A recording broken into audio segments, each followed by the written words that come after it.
En primer lugar, bienvenidos y gracias por estar presentes en esta mesa redonda sobre los valores del deporte. Valores que son muy importantes, sobre todo para los pequeños, para los niños y niñas que tenemos oportunidad de tener en el día de hoy. Un acto en el que se va a poner de relieve los valores asociados al deporte que lo convierten en una auténtica herramienta para la lucha contra la exclusión social, la desigualdad o la discriminación. Va a promover la confianza y la autoestima para que consigáis superar desafíos que a lo mejor ni siquiera pensáis que podéis alcanzar. Agradecimiento de modo especial al Ayuntamiento de Albuñol, así como a la Agrupación Deportiva Albuñol por realizar este acto tan bonito y tan memorable y que va a dar posibilidad para que todos ustedes conozcan las opiniones y conozcan los pensamientos que tienen tres personas que son auténticos referentes del deporte. Alguno de ellos, yo creo que el niño más pequeño lo conoce mejor que yo. Alguno de ellos, seguro que hemos tenido oportunidad de verlo a través de la televisión, porque los partidos de segunda división también tenemos oportunidad de verlo.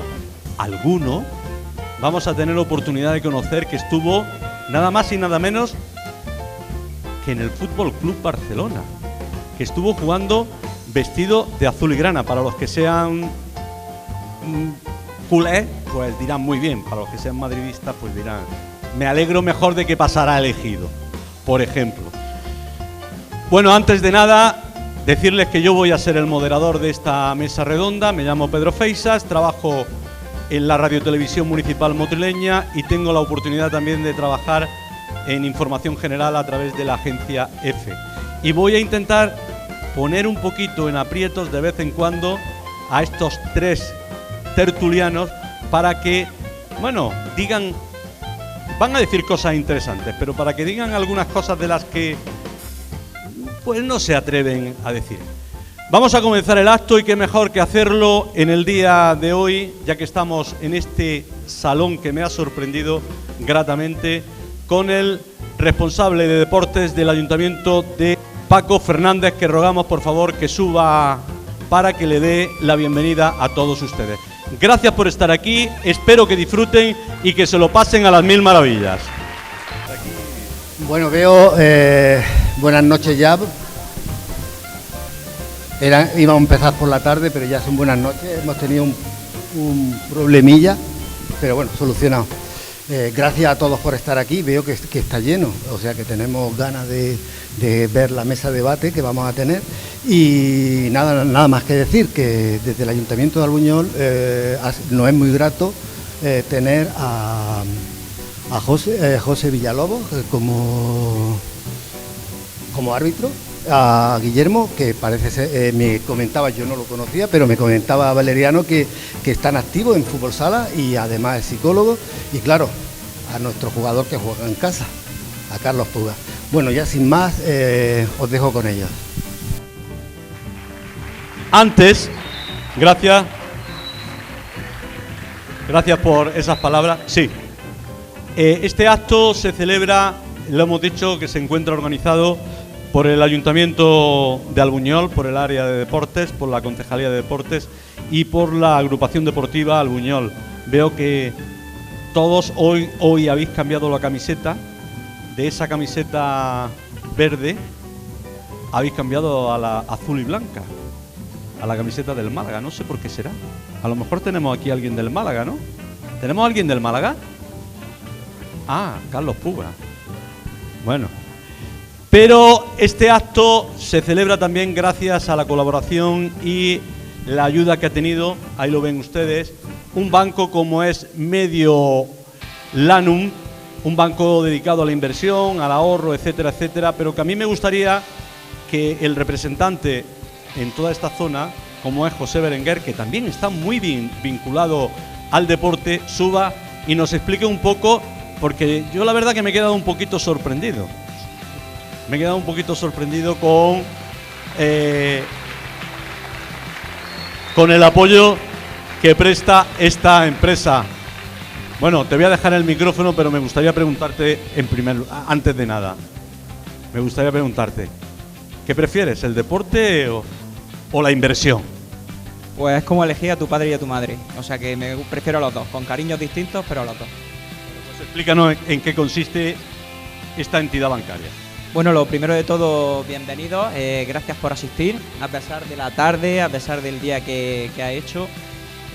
Para mí es un orgullo contar con Albuñol como un elemento de enlace. ¿Por qué? Porque nosotros, a través de Mediolanum, para el que no me conozca, ya hemos dicho, yo soy José Berenguer, soy asesor financiero. Nosotros compartimos valores muy importantes y valores que el deporte transmite, y no solo el deporte, sino nosotros como banco de asesoramiento compartimos valores, la persona, la cercanía, educación y valores, la constancia, la disciplina y sobre todo también importante el compromiso con la comunidad, que por eso estamos hoy aquí y con estos pedazos 3 de deportistas. Quería contar también, para que conozcáis el por qué estamos aquí y qué tipo de banco somos. Si os dais cuenta, no todos los bancos todos los días hacen este tipo de eventos, y nosotros somos un banco que nos vinculamos mucho por las personas. Para nosotros es muy importante construir relaciones personales, el tener un acercamiento con la gente, el saber sus necesidades, en ayudarles, en planificarles de manera profesional. Pero sobre todo lo importante es esa relación personal para construir objetivos personales. Pero de por medio quiero que entendáis que Banco Mediolanum, aunque todavía no es muy conocido en Albuñol, ya se empieza a conocer aquí bastante. Banco Mediolanum es un banco muy grande, es un banco que a niveles futbolísticos, que hoy es un día de eso, de fútbol, de deporte, Banco Mediolanum representa una de las entidades más fuertes de toda Europa. Dentro de Europa son 6.000 entidades financieras, pues nosotros directamente estamos controlados por el Banco Central Europeo. Eso significa que estamos dentro de las 113 entidades más fuertes de toda Europa, como la Champions League en el fútbol. Eso se debe a que tenemos un volumen muy alto de clientes.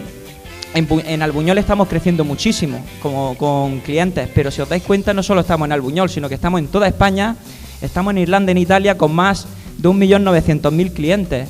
Y estamos dando servicio de asesoramiento a 6.400 personas. Pero ese crecimiento que estamos teniendo, tan bueno, y que el banco lleva creciendo de una manera abismal estos años, se debe a precisamente lo que hablamos, a esos valores, a ese trato personal que buscamos, a esa manera diferente de hacer las cosas, el estar presente en este tipo de eventos. Y por eso este ranking, Emo Index, dice que nosotros tenemos a los clientes más emocionalmente vinculados.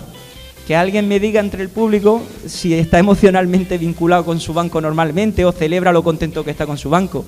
No lo suele ser lo habitual. Sin embargo, aquí podemos decir que el 71% de nuestros clientes están emocionalmente vinculados. Y no solo eso, sino que hay una consultora independiente que hace encuestas de satisfacción que habla de que nosotros por 6 años consecutivos tenemos a los clientes más satisfechos, a los clientes más contentos, porque buscan un trato personal, porque buscan una persona de confianza, y eso es lo que tratamos nosotros de impartir.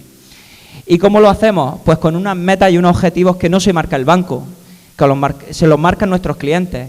Esos objetivos personales que buscamos día a día, esa educación de los hijos, esa compra de la vivienda, una jubilación tranquila, todo eso se planifica y con un objetivo concreto, con un modelo de trabajo que hacemos nosotros. Nuestro modelo empieza por una meta, por un plazo, para cuándo, cómo lo vamos a hacer, qué herramientas vamos a utilizar. Sobre todo, un plan y una estrategia establecida y, lo más importante, un seguimiento, un acompañamiento, un saber el porqué de hacer las cosas. No quiero tampoco enrollarme mucho más, simplemente quería que conocieseis otra manera diferente de hacer banca, que me conocieseis a mí un poquito más aquí en Albuñol, aunque ya tengo muchos clientes que estoy encantado de verlos hoy por aquí. Y espero que disfrutéis de este evento con estos maravillosos deportistas, que el banco ha hecho un esfuerzo enorme también por conseguirlos, porque vengan aquí, y ellos se han prestado desde el minuto 1. Y solamente daros las gracias y que es un placer estar esta tarde aquí. Voy a presentarles rápidamente a los invitados que tenemos en el día de hoy, porque hay que reconocerlo, ustedes no han venido a verme a mí ni a escucharme a mí, han venido a escuchar a estos grandes referentes del deporte andaluz, estos grandes referentes que son. Voy a comenzar por un apartado que cada vez adquiere más importancia dentro del deporte. El deporte no solamente consiste en llegar, entrenar, jugar, hacerlo lo mejor posible, que es muy importante, sino cada vez más la psicología y el comportamiento del deportista tiene una influencia mayor. Por ello, los organizadores han querido contar en el día de hoy con un psicólogo deportivo, un psicólogo que terminó el grado de psicología en la UNED en el año 2019. Ha realizado posteriormente distintos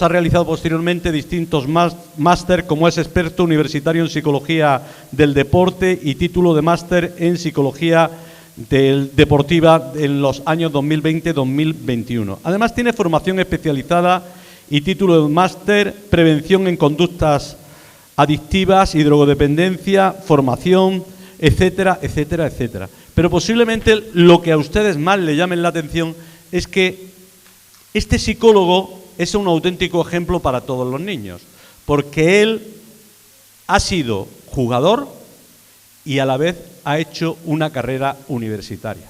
Para que ustedes se vayan dando cuenta de que los estudios, sobre todo los más pequeños, es algo muy, pero que muy fundamental. Es jugador de fútbol sala. Ha tenido la oportunidad de jugar, y lo decía anteriormente, en el Fútbol Club Barcelona, en el Real Betis Futsal, en el Tenerife Iberia, y terminó su carrera deportiva siendo jugador del Club Deportivo Elegido Futsal, con el que llegó y estuvo jugando en segunda división, quiero recordar. Además ha tenido la oportunidad de ser internacional con la selección española sub-18. En su trayectoria deportiva guarda en su palmarés 3 campeonatos de España juvenil, un mundial de clubes juvenil 2013, así como diversos campeonatos autonómicos en edad base. Estoy hablando, y ruego por favor que suba, de José Guillermo Pérez Jiménez.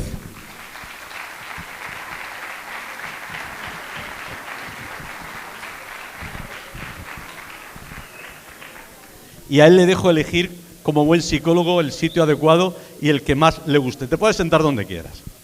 Ahora hablaremos. Otro de los apartados relacionados con el mundo del fútbol y relacionados con el deporte, ese apartado que tantas veces es alabado y tantas veces, yo creo que a veces hasta muchas veces más de la cuenta, criticado, es el apartado arbitral. Hoy con nosotros tenemos a un árbitro que nació en el Ejido y que ha tenido una trayectoria marcada por el ascenso constante desde las categorías menores del fútbol hasta la Liga Nacional. Actualmente, yo lo decía con anterioridad, tenemos oportunidad de verlo a través de los partidos de fútbol que nos dan en la segunda división. Su debut en el fútbol profesional se produjo en la temporada 2024-2025, tras consolidarse previamente en Segunda B y en Primera Federación. En el terreno de juego destaca por un estilo que combina presencia firme con la voluntad de mantener el flujo del partido. Prefiere intervenciones mesuradas, pero sin renunciar a decisiones contundentes cuando la situación así lo exige. Esta combinación le ha valido para progresar en las designaciones y ganar visibilidad en la categoría que actualmente se encuentra, la División de Plata del fútbol español. Su reciente incorporación a la categoría profesional le ha permitido arbitrar partidos de alto nivel en la Liga Nacional, lo que refleja la confianza que tiene el Comité Técnico de Árbitros a nivel nacional en él. A pesar de su profesión, aún marca perfil de árbitro en formación dentro del contexto profesional. Y les voy a decir una cosilla. No le extrañe a ustedes muy pronto de verlo pitar un Barcelona-Real Madrid o un Real Madrid-Barcelona. Por ejemplo, podría ser, o no les extrañe pronto verlo pitar un Málaga-Sevilla en Primera División, por ejemplo. O no les extrañe pronto verlo pitar al otro invitado que tenemos. Estamos hablando de José Antonio Sánchez Villalobos. Un fuerte aplauso para él.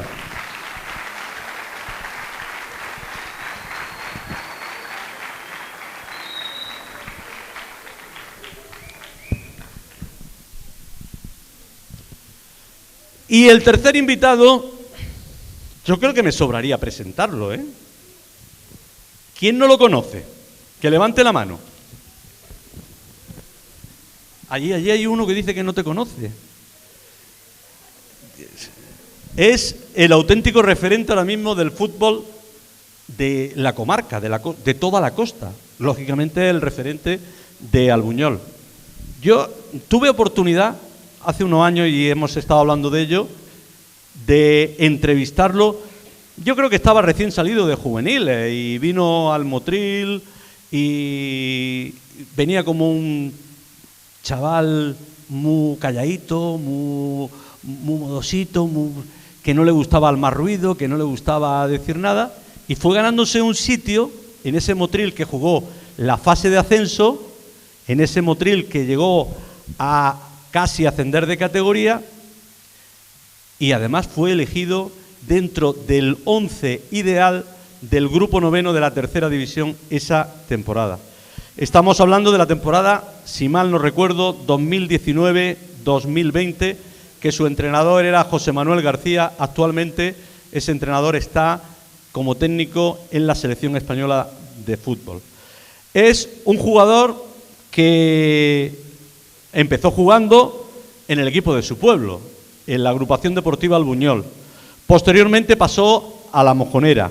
Ya como alevín formó parte de la cantera del Granada Club de Fútbol y destacó en uno de los torneos más importantes de esa categoría, de las categorías alevines que se celebran a nivel nacional, como es el torneo alevín de Brunete, un torneo que tuvimos oportunidad de verlo en aquellos tiempos a través de Canal Plus, porque lo retransmitía. En su última temporada en el Granada Club de Fútbol como cadete, de primer año fue convocado por la selección de fútbol de Andalucía, donde consiguió ser subcampeón de España tras la selección de Murcia. Ya en la categoría cadete de segundo año se incorporó a la cantera de la Unión Deportiva Almería, donde permaneció varias temporadas. De la mano de Quique Burgos consiguió empezar a destacar en los equipos almerienses, en la Liga Nacional de Juveniles, y su última temporada como juvenil, en la 2018-2019, se fue a militar en esa Liga Nacional en el Club Deportivo Santa Fe, donde logró el ascenso a División de Honor de Juveniles en la élite. Ahí los técnicos ya se fijaron.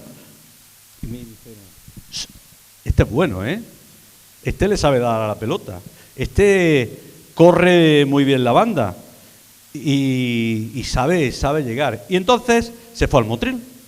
Del Motril quiero recordar que se fue 2 temporadas o 3 al Córdoba, donde empezó a destacar primero en el Córdoba B en tercera división, donde consiguió el ascenso a la segunda federación, y después, pues fíjense ustedes, jugando nada más y nada menos que en el Málaga Club de Fútbol, que lleva una racha francamente fabulosa. Si yo les digo que me digan el nombre, ¿lo saben o no? No, yo creo que no, ¿eh? Yo creo que la mayoría no lo sabe, ¿eh? Porque ese sí ha sonado un poquito. ¿Cómo se llama? ¿Cómo se llama? Pues Carlos Puga.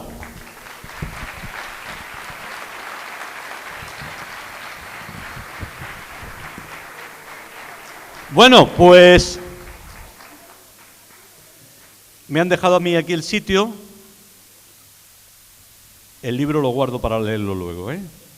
Yo les recomiendo a ustedes que si tienen un ratito de tiempo, ahora después compren este libro que ha hecho Guillermo Pérez Jiménez, Más allá de ganar, porque es más allá de ganar. Lo ponemos por ahí y yo me voy a sentar ya aquí para que estos 3 contertulios tengan oportunidad de hablar. En primer lugar, bienvenidos y menudo ambiente, ¿no? Carlos, te toca a ti primero. Nada, muy contento de estar aquí con quien me ha visto crecer desde pequeño, con amigos, familiares y personas de mi pueblo que me han visto cómo he crecido futbolísticamente y como persona, y encantado de estar con ellos también, que son personas muy importantes dentro de mi deporte. Es un placer estar aquí hoy, esta tarde con vosotros, sobre todo ver el pabellón tan lleno de gente, que da alegría de gente aficionada al fútbol y que también veáis un poco no solo la figura del jugador, sino también la figura del árbitro, incluso de un psicólogo como tenemos hoy el lujo de tener aquí. Bueno, Pedro, además del evento tan bonito que ha organizado el Ayuntamiento de Albuñol, junto en el barco Mediolano, es verdad que a todo el pueblo de Albuñol, para mí también, creo que es una gran oportunidad que tenéis de conocer a dos figuras que son muy referentes para vosotros, como es la figura desde el rol arbitral, como es Villa, y especialmente para un gran referente, como también es Carlos, y que podéis aprender también mucho de ellos también esta noche y que podéis disfrutar un poco a lo largo de la velada. Yo antes de empezar las preguntas que me han dado, el camino al éxito, disciplina y hábitos, familias y entorno, rachas negativas, me gustaría plantearos una cuestión. Aquí hay muchos pequeños, aquí hay muchos niños que pueden tener 9, 10 años, 11, 12. ¿Qué le podéis ofrecer vosotros a ellos? ¿O qué le podéis decir a ellos para que puedan adquirir y puedan llegar a donde habéis llegado vosotros? Empezamos por el psicólogo, que el psicólogo aporta psicología. Bueno, Pedro, es verdad que yo lo primero que les diría, por ejemplo, a la familia, a los chicos, a los entrenadores también, es comenzar a sembrar un poco esos conceptos de la actitud con C, ¿no? Porque me ha gustado mucho cuando habéis presentado el acto, que continuamente, precisamente el título del acto habla de valores, y luego haremos algunas reflexiones con muchas de las familias que tenemos aquí. Pero es verdad que si no empezamos a construir esas bases sólidas de esfuerzo, de respeto, de responsabilidad, realmente es muy difícil que podamos construir no solo buenos deportistas, buenos competidores, no deportistas muy competitivos, ya abriremos esos melones, sino en definitiva que podamos construir buenos estudiantes que en el futuro serán buenos profesionales y en definitiva lo que queremos todos los padres y las madres es que sean buenas personas. Y esa sería un poco la idea. Pues yo mi consejo esta tarde sería que disfruten del camino. Que disfruten del camino y que no se obsesionen con llegar a primera, segunda división. Es decir, disfrutar del camino te conlleva al éxito. La obsesión te lleva al fracaso. Entonces yo creo que lo más importante es que los padres disfruten del camino junto a su hijo o su hija, ¿no? Y que le apoyen en los momentos buenos y en los malos.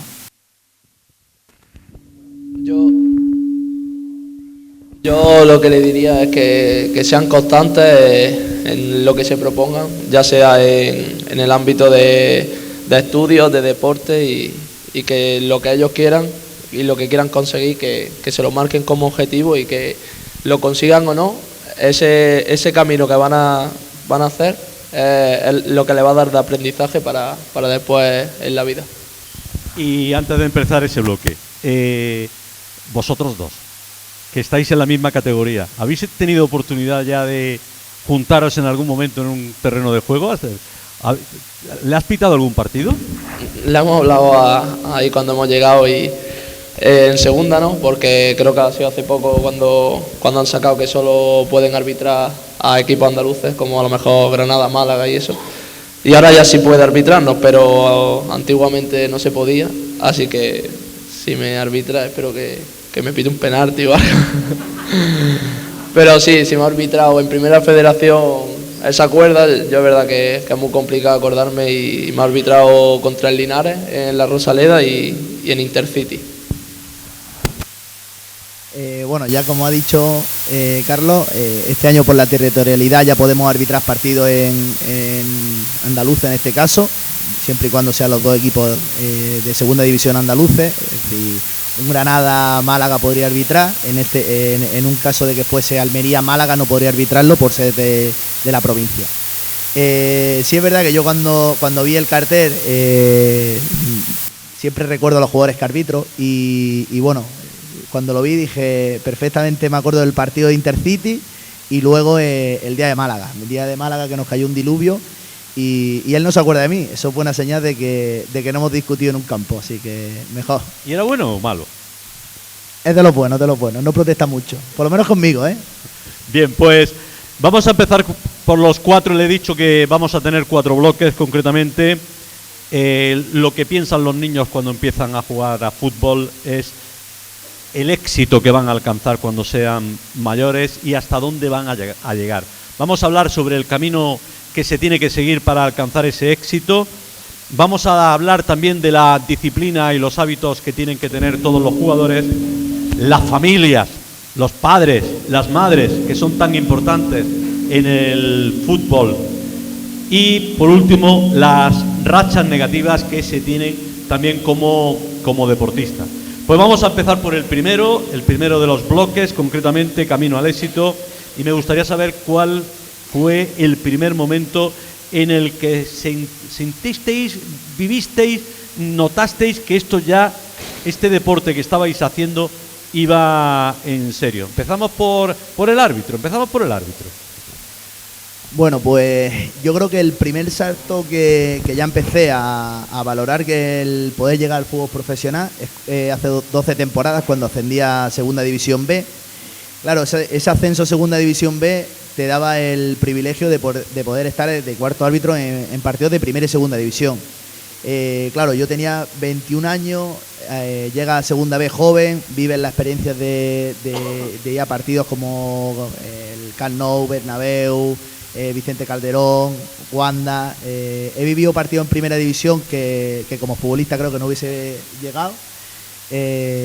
Y ahí fue cuando yo dije, ¿por qué no creértelo, trabajar con constancia, disfrutar del camino y ojalá algún año conseguir ese salto, ¿no?, de categoría, ese salto ya profesional que conlleva el subir a Segunda División? Y después de 10 años, 7 en Segunda B y 3 en Primera Federación, conseguí el ascenso a Segunda División y bueno, pues yo creo que ese fue el primer paso a creerme que podría llegar al fútbol profesional. Guillermo. Pues fíjate, Pedro, anécdota porque a la hora de conocernos también esta noche, ese momento yo creo que lo noté cuando tenía 15 años, llegaba a la ciudad deportiva de Barcelona y cuando tenemos que alentar un poco todas esas cosas, conocer la instalación, de la nueva masía y tal, pues claro, cuando te propone el entrenador del Barça B, ostras, ¿por qué no te acercas a uno de los entrenamientos y entrenas con nosotros? Claro, cuando tú empiezas a ver un poco la instalación, te vas preparando y tal, te vas consciente todavía hasta que empieza el entrenamiento. Y ahí es cierto que cuando ves que un chico de aquí de Almería sale hacia un sitio así y ves el nivel de exigencia, o el nivel de todo lo que conlleva eso, es como que se te abre la mente y un poco el momento que dices, no, ahora sí, es el reto que el deporte y la vida te está planteando para mejorar.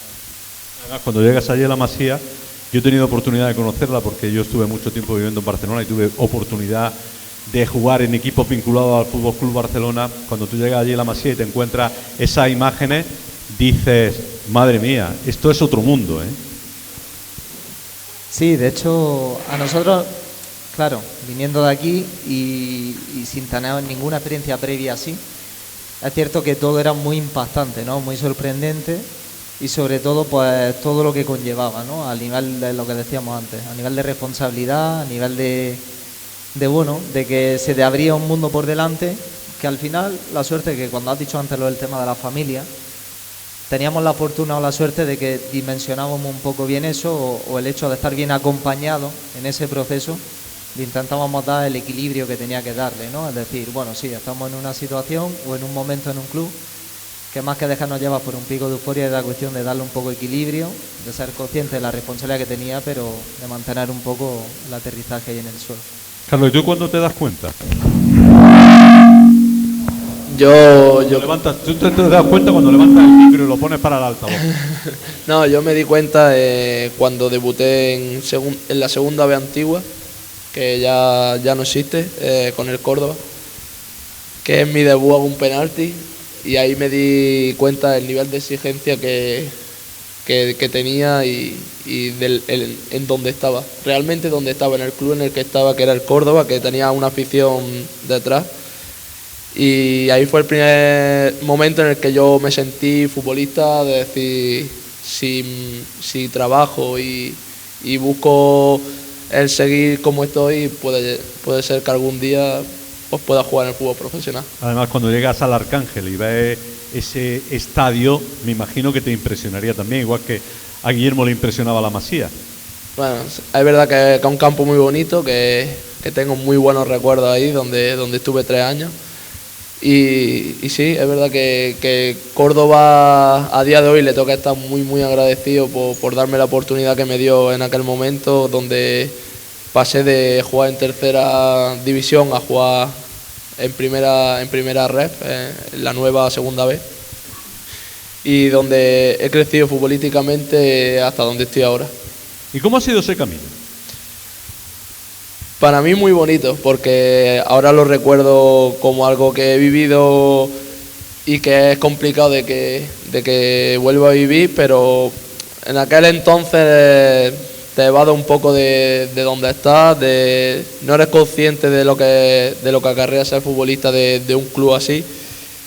Y ahora lo veo y miro atrás y veo lo complicado que es estar donde estoy ahora mismo. Porque es verdad que hay mucho trabajo detrás, muchos sacrificios de mis padres, de mi hermano, de mis tíos, de mis primos, que me han acompañado durante todo este proceso y a día de hoy sí soy capaz de ver todo lo que hice en aquel momento. Pero en ese momento, aparte de que era un chaval joven que tenía creo que 19 años, 20 años, no le das la importancia que tiene. Pero te das cuenta ahora y valoras ahora de que el sacrificio que has hecho tú o el sacrificio que ha hecho tu familia ha tenido su recompensa, ¿no? Sí, es verdad que es muy complicado llegar a segunda división o a primera, en el caso de él lo sabrá, que al final creo que en primera son 400 futbolistas y en segunda otros 400. Y no sé cuántos niños de edad alevín, infantil, puede haber en España, pero me imagino que habrán millones. Entonces te das cuenta ahora mismo de lo complicado que es llegar y del sacrificio que han hecho parte de tu familia y que has hecho tú también de salir de tu pueblo, de ir, por ejemplo, como iba mi hermano, 3 veces en semana, 1 hora y media a Granada, sin carretera, sin autovía, donde nos pegábamos 45 minutos por carretera convencional, cogiendo atascos, lloviera, nevara, y ahora es cuando verdaderamente le da importancia a todo lo que se hizo en aquel entonces. ¿Está tu padre por ahí? Están ahí. Está ahí. ¿Y cuántos carteles ha pegado en el Escribano Castilla? Unos cuantos ha pegado. Unos cuantos ha pegado con el Padre de Jesús y con el presidente. ¿Cómo es el camino de un árbitro para llegar a donde está actualmente? Bueno, pues después de 21 años conseguir el ascenso a segunda división, pues fácil no es, porque en segunda división hay 22 árbitros de unas 20.000 licencias que hay en España. Estar entre los 42 mejores árbitros de España, disfrutar de los campos, ¿no?, de la categoría tan bonita, pues es complicado, pero a base de constancia, de sacrificio, que también cuando te toca un partido, me acuerdo de tercera división, de segunda B, que te toca partido y claro, no puedes rechazarlos, tienes que rechazar el evento familiar o social de amigos, da igual, al final eres un árbitro profesional y estás dedicado a ello. Y a base de esa constancia, de ese sacrificio, pues mira, estoy disfrutando y estoy viviendo pues una etapa muy bonita. ¿Y es más difícil hacer ese camino desde un pueblo de Almería, un pueblo elegido, ¿no? De elegido, o desde Adra, o desde aquí, desde Albuñol, que hacerlo, por ejemplo, desde Madrid, donde tienes todos los contactos directos? Bueno, eso yo creo que eso no tiene importancia. Sí es verdad que no es lo mismo la cantidad de partidos que hay en Almería que los que pueda haber en Madrid. Al final no es lo mismo un árbitro que haga un fin de semana 7 partidos que yo que podía hacer 3. Yo creo que eso, esa formación, esa madurez, te puede costar un poco más, pero tienes la misma facilidad siendo de elegido que siendo de Madrid. Sobre todo te tiene que gustar. Eso es lo más importante.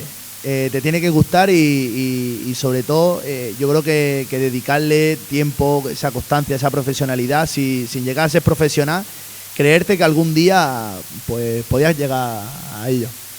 Digo que te tiene que gustar mucho porque me decía un chaval antes de empezar, dice, ¿y escuchan los insultos desde la grada cuando está en el campo? A ver, cuando uno está en un partido estás tan centrado en tu trabajo que realmente no te das cuenta de ese insulto, ¿no?, de ese momento. Pero luego cuando lo estás analizando el partido, después de que tenemos que hacer un autoanálisis, tenemos que hacer un trabajo y visualizar el encuentro, pues sí es verdad que hay veces que te das cuenta en televisión cómo te están insultando y tú en el campo no te estás dando cuenta. Y Guillermo, yo a mí me gustaría saber ¿Cómo ha sido ese camino tuyo y si te ha gustado más el camino del fútbol sala o el camino de la psicología, que lo has conseguido entremezclar los dos? Bueno, yo creo que ambos caminos, Pedro, se retroalimentan, es decir, como que uno ha sumado al otro. Es decir, el fútbol sala me ha dado experiencia y aprendizaje que a día de hoy estoy pudiendo aprovechar para desarrollarme profesionalmente en esta rama. Y es cierto que también el hecho de poder aplicar cosas o de intentar ayudar a familia, entrenadores o deportistas va muy ligado no solo de la formación, sino también gracias a esa experiencia. Y es verdad que aunque ahora la vida te lleva a otro momento diferente, pero creo que lo que también intentan transmitir, tanto Carlos como Villa, es el concepto de sacrificio y de pasión, ¿no? Por desarrollar también algo que amamos, como puede ser el deporte, desde el rol de jugador, desde el rol de árbitro, cada persona en el ámbito profesional que se desarrolle. Y es cierto que ambos caminos me han ayudado mucho a poder desarrollarme a día de hoy. Pero me imagino que el haber sido jugador dentro de la élite del fútbol sala nacional te habrá ayudado para ser psicólogo deportivo, ¿no? Tendrás algunas ventajas, ¿no? Por ejemplo, si me pongo yo a dar nociones de psicología. Te decía que eso, a la hora de empatizar también con un jugador, a la hora de intentar empatizar con esa situación a la que se expone, ¿no? El hecho de la presión añadida, el hecho del juego no juego, el hecho de la incertidumbre, el hecho de qué va a pasar de mí, ¿no? Con la situación contractual o... Es verdad que sí me ha permitido poder conectar un poco más con esa figura del deportista, porque cuando son experiencias o vivencias que también vives o que también sufres y que también vives todas las caras de la moneda, pues lo que nos permite también sobre todo construir el vínculo con el deportista, que al final es incluso igual o más importante que las propias herramientas que podamos intentar darle a ellos. Tú que tienes herramientas y tienes las herramientas suficientes para dar consejos y decirle a los, sobre todo a los más pequeños, qué tienen que hacer, ¿qué le dirías a ellos que hicieran para que se diferenciaran del resto y saliesen de ese grupo de deportistas que están del montón y destacaran? Intentaría priorizar en ello al final. Es que mira, indistintamente cada día trabajamos el concepto físico, el técnico-táctico, cada vez mucha más especialización incluso desde edades tempranas, ¿no? Pero si perdemos un poco en el que ellos desarrollen el concepto de esfuerzo, de sacrificio, es decir, cualquiera de estos chicos, a todos nos encantaría ser profesional del deporte, pero una de las reflexiones sería, ¿qué coste o qué sacrificio estoy dispuesto a asumir yo para poder llegar a ser profesional? Donde aquí tienen a dos referentes. Y en este caso también, lo que yo les propondría a ellos es decir, vale, algo que tanto apasiona, pero incluso esas habilidades como, mira, el esfuerzo, el respeto, el saber escuchar, el dejarse ayudar también por su entrenador o sus compañeros. Si no tenemos esas bases sólidas, Pedro, podríamos trabajar horas y miles de horas el concepto técnico-táctico o muchísimos deportistas con muchísima calidad, mucho talento, actitudes con P, pero que por mucho talento, mucha calidad que tengan, si no tienen esas bases sólidas de esfuerzo, de compromiso, de respeto, de perseverancia, es muy difícil de que puedan llegar a desarrollar todo ese talento. Porque yo ahora te lanzo una pregunta a ti, Pedro. Dime. ¿Cuántos jugadores de fútbol a lo largo de toda tu trayectoria no has conocido con muchísima calidad, muchísimo talento, pero por no querer esforzarse, no escuchar al entrenador, salir de fiesta cuando no toca, quizás no desarrollan todo ese talento que tendrían? Muchísimos. Muchísimo. He conocido muy buenos jugadores que por diferentes circunstancias se han quedado a mitad de camino. E incluso una última reflexión.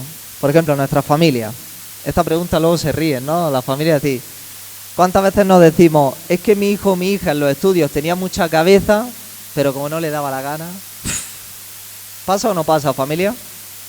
Pasa, ¿no? Estudiantes con mucha capacidad, mucho talento, pero por no querer desarrollar todo esos talentos, esos valores, quizás no desarrollan todo ese talento que tendrían. Muchas veces alcanzan más metas altas los constantes que no los que podrían llegar mucho más lejos. ¿Qué consejo le darías tú? Pues que sean buenos compañeros, que sean buena gente, porque siendo buena gente tendrás amigos en todos lados. Y luego ya el sacrificio viene aparte, pero sobre todo yo creo que el compañerismo, ese sacrificio de ver, porque yo he estado en pruebas físicas cuando he visto a compañeros y he visto que están sufriendo y ves que dices, si tiro, lo hundo. Prefiero no tirar y estar con él, acabar con unas pruebas físicas con un compañero por ver la alegría que en lugar de intentar pisarlo, ¿no? Yo creo que ese compañerismo es súper importante, ser buena gente, yo diría, ya no tanto de sacrificio ni nada. ¿Carlos? Yo voy de la mano de él. Al final creo que todo el mundo que hay aquí me conoce y creo que sobre todo mis primos que me han visto jugar, yo no era el mejor en ningún lado. Y lo digo a boca llena, que yo no he sido el mejor en ningún equipo en el que he estado. Había muchísimos compañeros que yo que eran infinitamente mejor. A día de hoy creo que en los 20 años de categorías inferiores creo que he coincidido en el fútbol profesional con 3. Eso significa que aun no siendo el mejor, si eres constante y sabes cuál es tu objetivo, si te lo propones lo consigues. Sobre todo a base de trabajo. Totalmente. Y lo que ha dicho él en el tema de fiestas, de estudios, de al final centrarte en algo que tú has querido siempre, como es ser futbolista profesional. A fin de cuentas, y ya entramos en el siguiente bloque, la disciplina y los hábitos son muy importantes para cualquier persona que quiera triunfar no solo en el deporte, sino en cualquier actividad social, económica, política, etcétera. Es muy importante, ¿no, Carlos? Sí, al final quien no tiene disciplina, además, el fútbol, voy a poner un ejemplo del fútbol de élite. Al final todos sabemos, creo que a quien le gusta el fútbol, todo el mundo sabe que Messi como futbolista ha sido mejor que Cristiano. Como futbolista, lo que es futbolista ha sido mejor que Cristiano, pero Cristiano se lo curró, trabajó hasta que se puso a la altura de Messi. Si Cristiano hubiera sido un jugador que no hubiera sido constante y no hubiera ido las horas que le echaba al gimnasio y demás, pues posiblemente no hubiera estado nunca a la altura de Messi. Además, lo tiene demostrado ahora porque sigue en activo, porque él dijo que se quería marcar el reto de los 1000 goles y hasta que no lo consiga yo creo que no parará, ¿no? Totalmente. Es el mejor ejemplo para enseñar lo que es la disciplina y lo que es el fútbol al final. Y si tuvieras que dar una regla de disciplina a estos jóvenes jugadores y jugadoras. La regla que le doy, que sobre todo que sepan lo que quieren desde pequeños, porque al final si tú te propones yo quiero ser futbolista, al otro día no, quiero hacer karate, al otro día no, yo quiero apuntarme al gimnasio, al final no tiene una meta marca y es lo complicado de seguir el camino. Si tienes muchas metas, a lo mejor no consigues ninguna. Qué importantes son los hábitos y la disciplina, ¿no? En cualquier actividad. Pues es fundamental porque yo ahora soy árbitro profesional, me dedico a ello, pero ahora miro hacia atrás y si no hubiese tenido esa constancia, ese sacrificio, ¿no? de combinar el trabajo, cuando trabajaba, incluso estudiaba, y estaba 8 horas trabajando, son las 8 de la tarde, hace frío y no te apetece entrenar, y yo decía, bueno, hoy voy a entrenar porque el fin de semana tengo partido, o tengo que seguir entrenando porque al final de temporada mi meta es estar seleccionado en los playoffs para poder optar al ascenso. Si no hubiese tenido ese sacrificio y no hubiese soñado por conseguir mi ascenso al fútbol profesional, pues yo creo que me hubiese quedado en el camino. Además, hoy lo demuestra, ¿no? Estando aquí, pese al día que hemos tenido, la mañana que hemos tenido, lo demuestra estando aquí y dándole esos consejos a los chavales, ¿no? Demuestra que tiene hábitos saludables y que tiene disciplina y sobre todo que tiene ganas de que los jóvenes progresen adecuadamente. A ver, estar aquí hoy es un privilegio, con tanta gente joven, con los dos compañeros que estamos y con el ayuntamiento, con todos los organizadores, es un privilegio para mí, sobre todo para que conozcan la figura del árbitro, que a veces nos creemos que el árbitro no tiene sentimientos, que lo ven en el centro del campo y dicen, esta persona no tiene ni sentimientos ni familia. Y yo creo que es bueno que nos vean que somos personas cercanas y que somos seres humanos. Guillermo. la disciplina y hábitos que deben de seguir las personas, los deportistas? Bueno, pues fíjate, Pedro, aprovechando el ejemplo también de Carlos y de Villa, mira, me quedo con algunos detalles que han dicho los dos. Por ejemplo, Carlos también hace especial alusión al tema del sacrificio y la constancia, porque el resultado es otra lanza que abriremos más adelante, algo que nadie nos lo garantiza, pero que sí que te hace tener más probabilidad. Y es verdad que lo que tú le decías a Villa en esa reflexión, el día que hace, ¿no? Es decir, ves como el ejemplo de la responsabilidad, que yo creo que es uno de los valores más importantes que en esta sala quizás nos tendríamos que quedar esta noche, que es la responsabilidad. Es lo que nos hace que si mantenemos ese hilo, esa constancia, sea más probable que esas metas, esos objetivos, que decía también Carlos, sean más probables de desarrollarlos. Entonces, algo que también vosotros lo habéis estado hablando en la conversación, que es el ejemplo. Y ahora yo parto una lanza en el sentido de que nosotros tenemos la responsabilidad, familia, entrenadores, los jugadores de las categorías superiores, porque también sois referentes para los de las categorías inferiores. Tenemos que un poco predicar con el ejemplo en todo lo que estamos intentando transmitir esta noche. Porque esto es como decir, ¿cómo pretendemos que nuestros chicos, por ejemplo, sean respetuosos con el árbitro, el rival, el compañero, etcétera? O que desde la grada no insultemos al entrenador o al árbitro, si nosotros somos los primeros que quizás no lo hacemos. O, por ejemplo, chicos, es como si está hablando el entrenador y nosotros en lugar de oírle, no le estamos escuchando. Estamos perdiendo esas oportunidades. Entonces, yo sí te lanzo esa lanza que más que el hábito y tal, es predicar con el ejemplo también. Y una de las piezas clave es el respeto que tienes que tener, ¿no? Como apuntabas anteriormente con el tema arbitral o con tus propios compañeros, ¿no? El autocontrol, la disciplina que tiene que tener una propia persona y sobre todo respetar a los demás. Bueno, esto forma parte, Pedro, también de la convivencia. O sea, estos ya son valores de contexto social que el deporte como vehículo le da a nuestros verdaderos protagonistas de que luego el día de mañana puedan ser personas, que en este sentido es lo que todos los adultos queremos, que sean personas de provecho el día de mañana. Entonces, el autocontrol, por ejemplo, es algo que se construye cada día. La fortaleza mental, todo eso que se va sentando, es lo que les permite a ellos que luego todas las situaciones que les sucedan en su vida, dentro y fuera del deporte, que estén un poco lo más preparados posible para ello. ¿El autocontrol se trabaja? ¿El autocontrol se crea? ¿O el autocontrol es algo que tiene una persona de nacimiento? Pues mira, Pedro, influyen las tres cosas, pero principalmente se construye y se trabaja. Esto es como el concepto de la fortaleza mental. Por ejemplo, tú ves a un deportista, una persona, y decimos, no, es que esta persona es muy fuerte mentalmente o es muy débil mentalmente.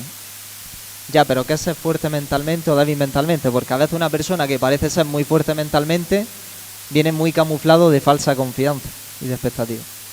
Eso se construye cada día, es decir, que a los chicos o cada adulto, de cada experiencia de vida que tenemos, que les saquemos un aprendizaje.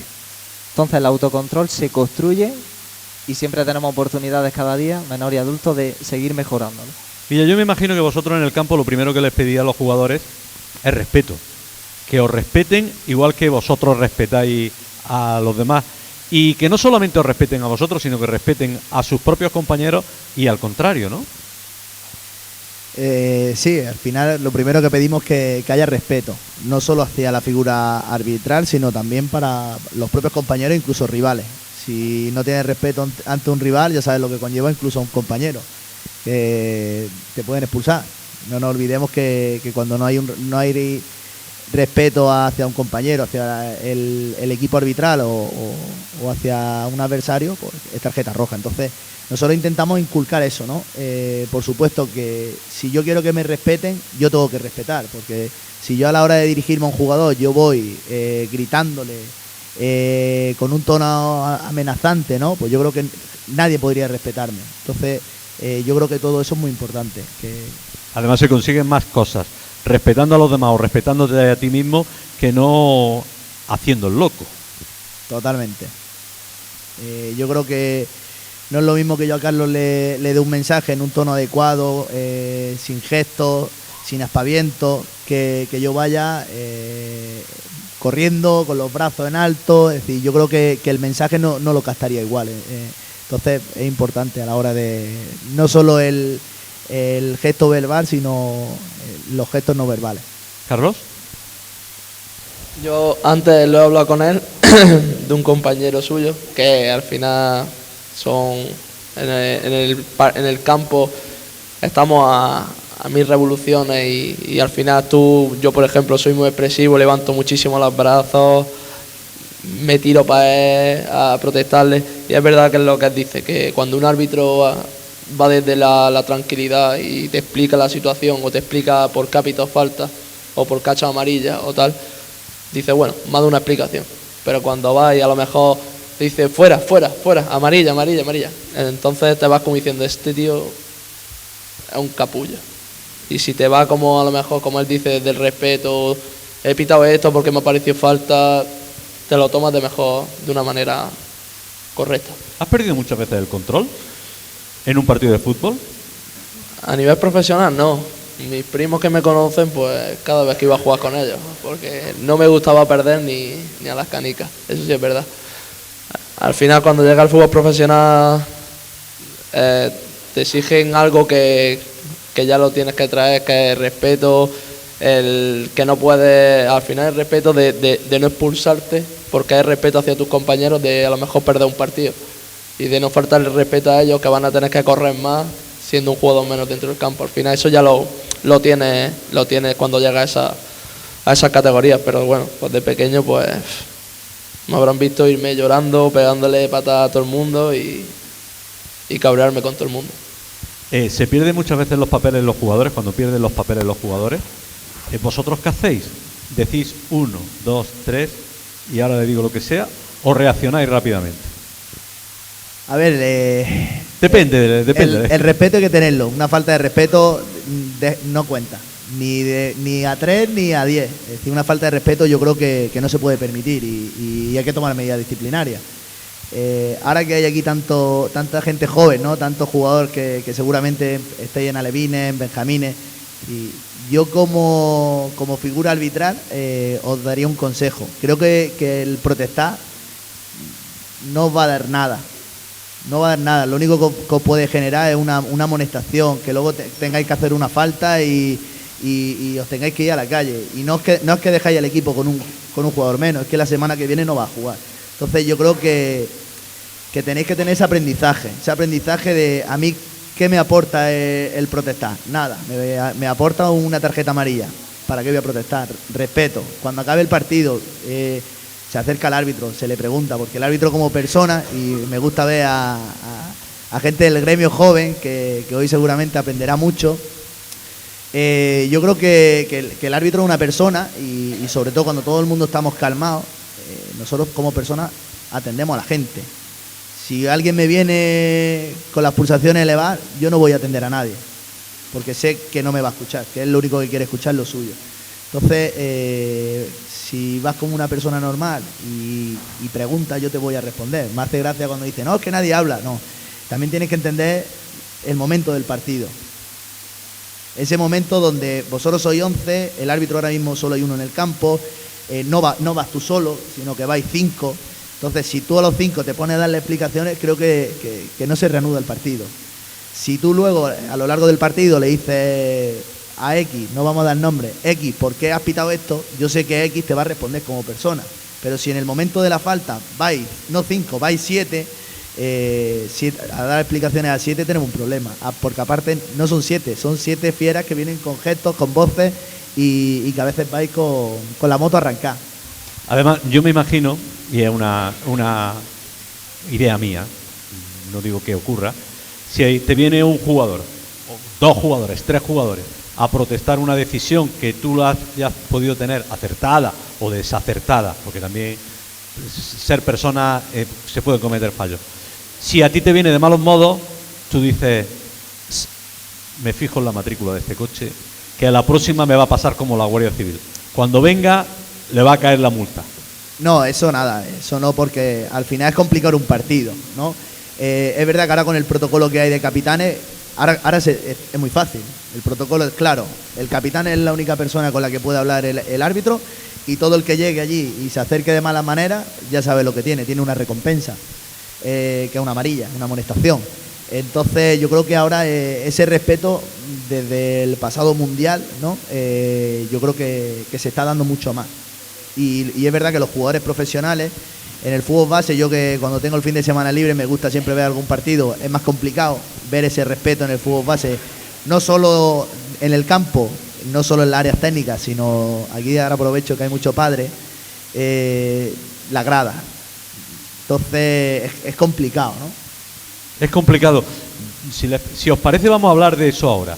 Vamos a hablar de las familias y el entorno, y me gustaría que aquí hay padres, hay madres, hay tíos, hay sobrinos, hay de todo. ¿Qué consejo le daríais a las familias que normalmente acompañan a sus hijos en el proceso deportivo desde pequeñito hasta grande? Me da igual quién empieza. Empiezo yo. Nada, mi consejo es que todos los padres se creen que, o mis propios padres, seguramente como el querer de un hijo, todos nos creemos que tenemos a Cristiano Ronaldo, y eso es lo que tenemos que cambiar, que al final son niños que van a disfrutar del deporte, más que a ser futbolistas dentro de 15, 20 años, es que van a disfrutar, y que van a disfrutar con sus amigos. A mí lo que más echo de menos es cuando jugaban aquí en mi pueblo y mi equipo eran mis primos y mis amigos. Y yo no iba a jugar fútbol, iba a pasarlo bien. Sobre todo a pasarlo bien y a disfrutar. Y si ganábamos, mejor.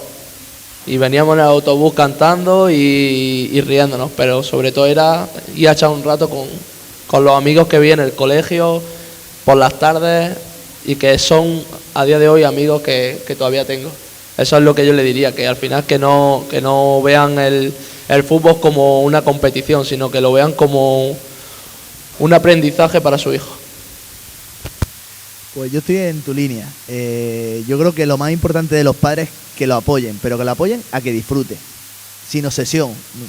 Estaba hablando y me estoy acordando de un amigo que hace poco me dice: mi niño juega un torneo, mi niño es una fiera, mi niño es Messi a su lado, es espectacular. Claro, yo a mi amigo no le puedo decir tu hijo es más bueno, menos bueno. Le crea una expectativa al niño, una expectativa que yo aquel día estaba en la grada, mira mi niño, está en el banquillo, qué mala suerte que no juega. Una expectativa, mi niño se sale, lo va a fichar un grande. Digo, bueno, ojalá lo fiche. Y el niño cuando acaba, papá, ¿qué tal? Ah, genial. Y digo, le estás creando una expectativa al pobre niño. Luego, si lo vieseis, entrena con el A, con el B, con el C, habla para que lo suban al equipo superior. Y yo digo, este niño, el día que pueda, le va a decir, papá, hasta aquí. Porque creo que el apoyo es importante, pero sin crearle una expectativa de futuro. Y de esa manera disfrutará tanto el padre como el niño, yo creo.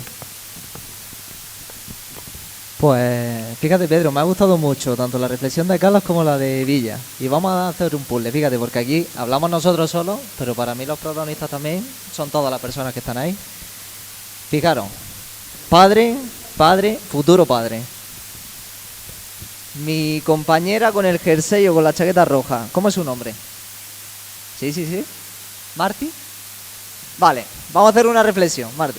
Todos los que estamos en esta sala, o que tenéis menores, ¿os gustaría que el día de mañana vuestros hijos o vuestras hijas sean personas felices? ¿Estáis de acuerdo, chicos? ¿Sí? ¿Hay alguno de esta sala que no estaría de acuerdo? Vale. Marti, ¿te gustaría que sean personas de provecho, que el día de mañana se valgan por sí mismos? Incluso la inquietud que tenemos un padre o una madre de decir, ostras, el día que no estemos, ¿no? Nuestros hijos el día de mañana. Efectivamente. ¿Estáis de acuerdo, no? Vale. Yo junto la reflexión también de Carlos, que lo que os viene a transmitir es el deporte como vehículo. Es decir, chicos, que si mejoráis deportivamente y llegáis a ser profesionales, genial. Pero que lo que queremos prevenir es que llegue un momento en el que el día de mañana, cada vez que tenéis que meteros en el terreno de juego, eso se convierta en un suplicio. ¿Y sabéis qué es la pena de todo esto y por qué se hacen este tipo también de encuentros que son muy valiosos? Porque el número y la tasa de abandono de chavales jóvenes que dejan el fútbol porque se queman y abandonan no para de crecer. Y lo hemos vivido todos, compañeros, que a eso le ha sucedido. Porque lo que dice Villa, el tema de la expectativa, es que vivimos en un mundo, no solo en el deporte, sino fuera, que vivimos todos con expectativas. Ejemplo, yo tengo la expectativa de ascender de categoría al final de la temporada. Y si no se da, ¿cómo me sentiría? mal, enfadado, frustrado, cabreado. Yo tengo la expectativa de jugar de titular el próximo partido, pero ahora mi entrenador me pone en la banqueta. ¿Cómo me sentiría? Mal. O no me deja en la banqueta, chavales, me deja fuera de la convocatoria. ¿Cómo me sentiría? Mal. Peor. Claro. A esta última reflexión, Pedro, yo le sumo. Yo tengo la expectativa de fichar por un club, espero jugar de inicio de titular, tener una gran temporada y resulta que ese año me lesiono o el entrenador me deja en la banqueta. Manifestaciones del estrés. O yo espero, ¿no?, que se dé un resultado o que la sala se llene y la sala está medio vacía. ¿Cómo me sentiría? Ostras, chafado, cabreado. O espero que mi hijo o mi hija el día de mañana sea una persona de provecho. Yo como padre o como madre intento hacerlo lo mejor posible, pero luego cada hijo tiene su responsabilidad de coger el camino de la izquierda o el camino de la derecha. Entonces lo que intentamos también, juntando las reflexiones de los chicos, familia especialmente, es que nadie nos garantice el resultado. Por eso en vez de ir con expectativas proponemos ir con objetivos.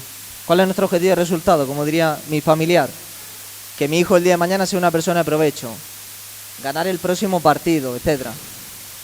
Pero como nadie nos lo garantiza, lo que depende de nosotros es que cuanto más mejoramos, es más probable ese resultado.